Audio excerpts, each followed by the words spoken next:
If you're getting ready to sell a house or you have a house listed that is just not selling, here are 15 things that I always do that help me sell my houses faster and for more money. This checklist covers what you need to clean and repair before you sell your house or when you're trying to sell your house.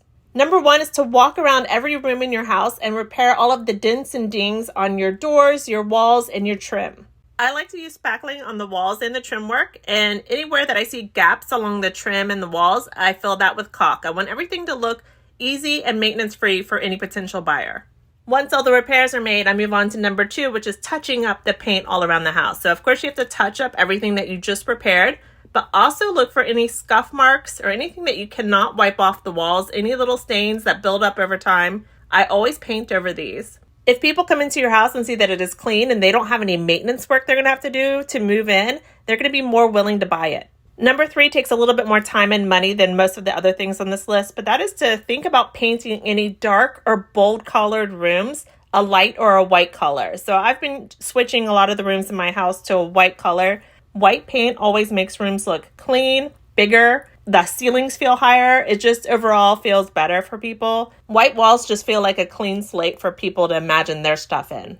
Number 4 is to go around every room in your house and clean the baseboards. So you want to clean the top and the front of your baseboards. You can just use a wet rag or an all-purpose cleaner that is safe on paint. But people notice dirty baseboards, especially if the walls are looking great and the baseboards are grungy. People are going to remember that, and it's going to make them less willing to buy a house that they have to do more work in. Number 5 is more cleaning. So you're going to be wiping down all of the light switches in your house, around all of the door handles and anywhere on the door that's looking grungy, and of course the windows. So again, you want to make sure that the house looks nice and clean, because when your house is clean, people are going to be able to look around your house and see all of the good parts of the house, the moldings or the big closets or all of the space that they need.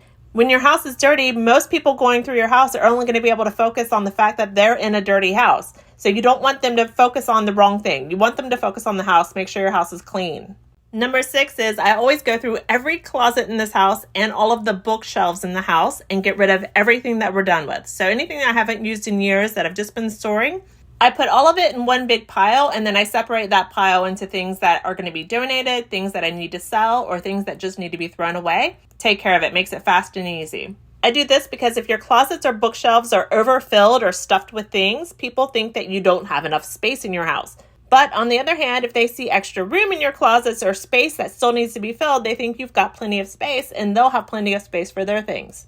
Number 7 is to clean all of the grout on your tile floors. So you obviously clean the tile floors too, but if you have grungy brown looking grout and you know it started as a light color, it's time to give it a really good clean.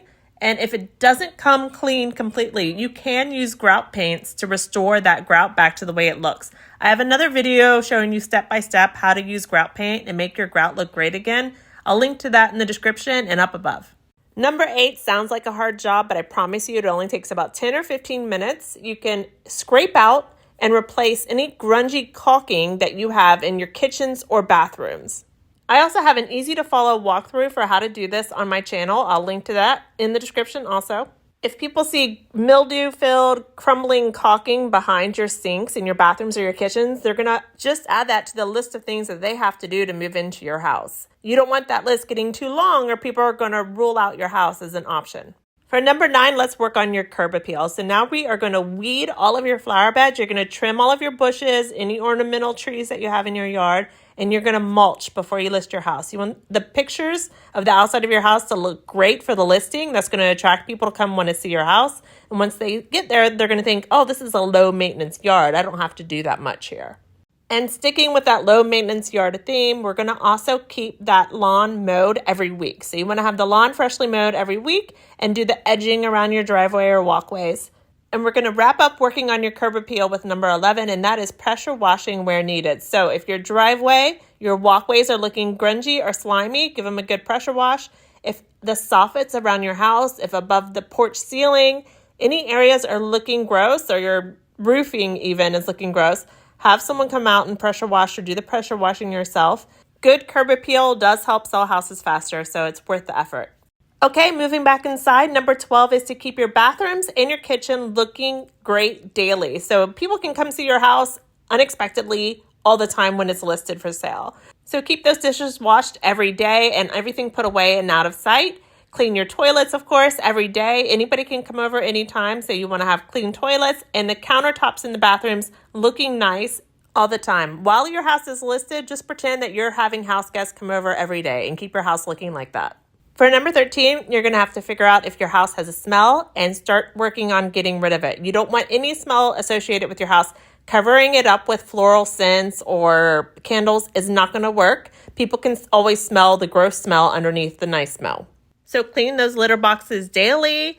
Wash any furniture that your dog's laying on. Wash their dog beds. Wash any bedding or any carpets that have a dog scent to them. Get rid of that. If you've got mold or mildew in the house, you're going to have to address that and figure out a way to get rid of the smell so that anyone looking at your house doesn't think it's going to become their problem. Number 14 is to make sure that the furniture in each room is laid out in a nice way and it makes sense for people. Someone recently told me that she has a bed pressed up against a closet door, so she can't get into the closet because she needed that extra bed for a kid.